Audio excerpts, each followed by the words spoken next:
Mirá lo que vamos a ver hoy, un dispositivo que más que necesario, diría obligatorio tenerlo para proteger todo el equipamiento eléctrico y electrónico que tenés en tu casa, que se llama el dispositivo protector de sobretensión. Hoy vamos a ver el detalle, el funcionamiento y por qué se produce la sobretensión. En este tablero tengo otro modelo que es analógico, en el otro era digital. En este no se visualiza ni la tensión de entrada ni la corriente de consumo, pero cumple la misma función de proteger ante sobretensión o baja tensión. En sobretensión 240 voltios corta y en 170 también corta. Durante 7 minutos permanece cortado aunque se haya restablecido el valor nominal de tensión, por un tema de que si hay fluctuaciones, hasta tanto no se regularice en esos 7 minutos, no me va a entregar energía. Después tengo modo protegido y si lo quiero sacar lo paso a modo desprotegido. La tensión de la calle va a venir de esta forma. Alumbrado público, la otra es la fase viva R, S y T y el neutro. Así es como viene la disposición en la vía pública. Cada casa va a tomar, por ejemplo, de la fase R y de la fase neutro 220 voltios. Por ejemplo, acá en la Argentina son 220. El vecino va a tomar de la fase S y del neutro, otros 220 voltios. Una casa separada de la otra tiene este esquema. Ahora nos vamos a centrar en un edificio. Vamos a imaginarnos un edificio. Este es el esquema bastante simplificado y representativo de un edificio. Fíjate cómo es la conexión. Entra R, ST y neutro, o sea, las tres fases vivas más el neutro, pasan por el medidor y se distribuye internamente en el edificio. Cada uno de los departamentos va a tener la conexión, el vivo R con el neutro, el vivo S con el neutro, el vivo T con el neutro, y así se repite. Vos fíjate qué pasa si se corta un cable en este lugar.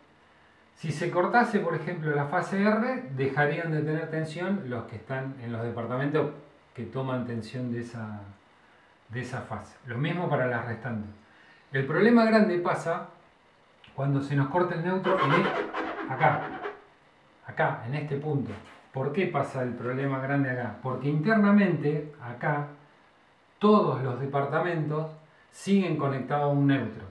Y el que se ha cortado es el de acá. Por lo tanto, se pierde la referencia, se pierde el cero referencia que nos da el proveedor de energía eléctrica. Y ahí es donde pasa el problema de las variaciones grandes de tensión. Ahora lo vamos a ver bien explicado con un gráfico. Eso que nosotros estábamos viendo como fase viva R, S y T lo vamos a representar mediante lo que se llaman fasores o vectores. Este va a ser el punto neutro. Este va a ser la fase R, este la fase S y la fase T. Entre el neutro y el vivo va a tener 220 voltios. Acá vamos a tener 220 voltios, acá 220 y acá 220. Bien, pero entre este punto y este punto tenemos 380. 380. Entre este y este tenemos 380. Y entre este y este tenemos 380.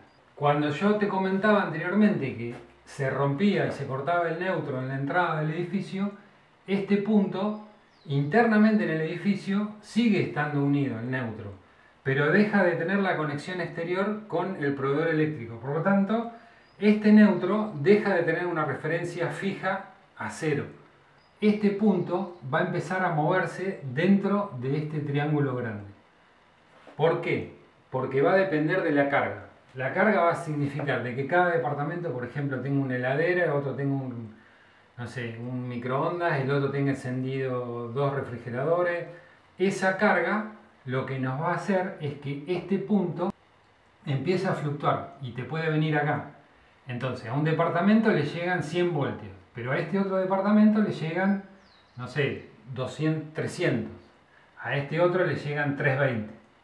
¿Por qué? Porque hemos perdido la referencia. El aparato lo que nos va a lograr hacer es que trabaje dentro de un triángulo que este neutro no se nos vaya fuera de un triángulo. En definitiva, lo que nos va a hacer es cortar cuando supera los 240 voltios y cuando está por debajo de los 180 voltios.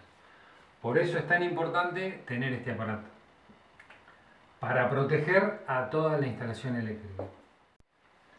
Bueno, ya sobre el final del video, si te ha gustado, si te ha servido, si te fue de utilidad, si te aclaró algo y tenés alguna recomendación para hacerme, bienvenido sea. Abajo en los comentarios me pones cualquier duda que tengas o algún comentario útil, constructivo, es siempre bienvenido. Y si tenés intenciones de suscribirte al canal, te agradezco, lo mismo que si le das compartir o le das un me gusta.